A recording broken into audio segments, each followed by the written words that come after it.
of the recent past really unimaginable before they happened? Should their consequences really have been unthinkable to us before we lived through them? Let me tell you a story. In early January 2020, when the pandemic was first appearing on people's radar, I started getting a lot of interesting emails and text messages that all said something like this. Jane, didn't you run a simulation of a respiratory pandemic?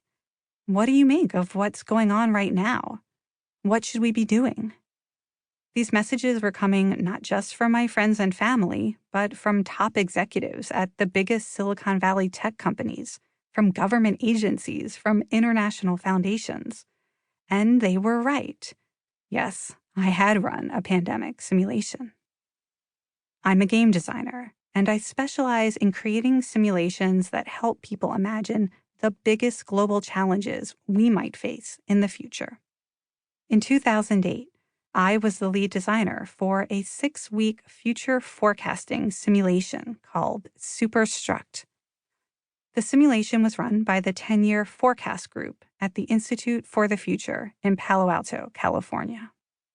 Our goal was to map out the full range of economic, political, social, and emotional ripple effects of global threats like pandemics.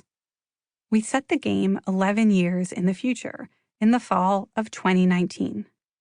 During this game, nearly 10,000 people worldwide simulated living through 5 different threats, including a global outbreak of a fictional virus called REDS, short for respiratory distress syndrome.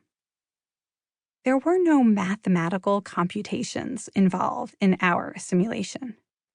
Instead, we simply asked people to predict how they personally would feel and what they would do in their own lives during this kind of rapidly spreading outbreak. How would they change their daily habits? What social interactions would they avoid? Could they work from home? Would they choose to self-quarantine? And if so, when, why, and for how long? During a government-mandated quarantine, what problems might they experience? What kinds of support and resources would they need? How would they try to help others? Our simulation was low on algorithms, but high on social and emotional intelligence.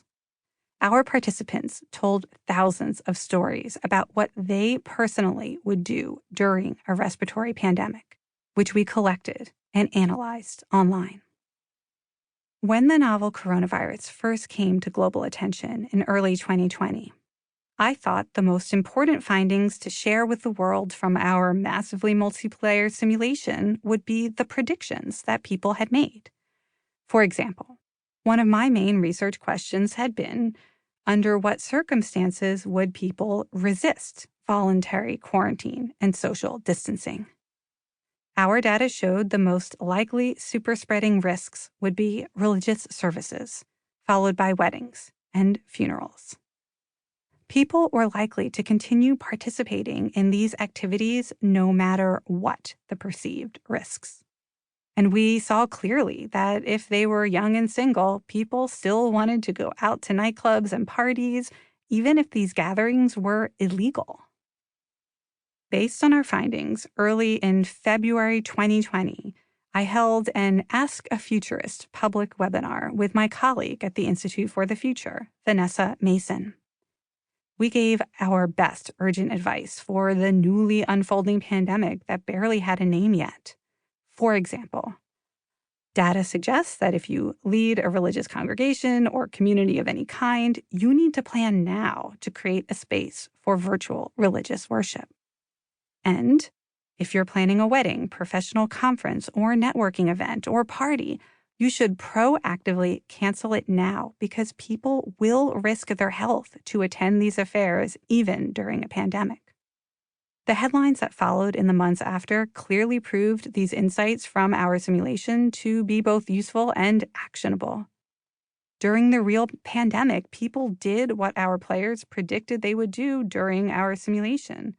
They held large weddings despite rules against it.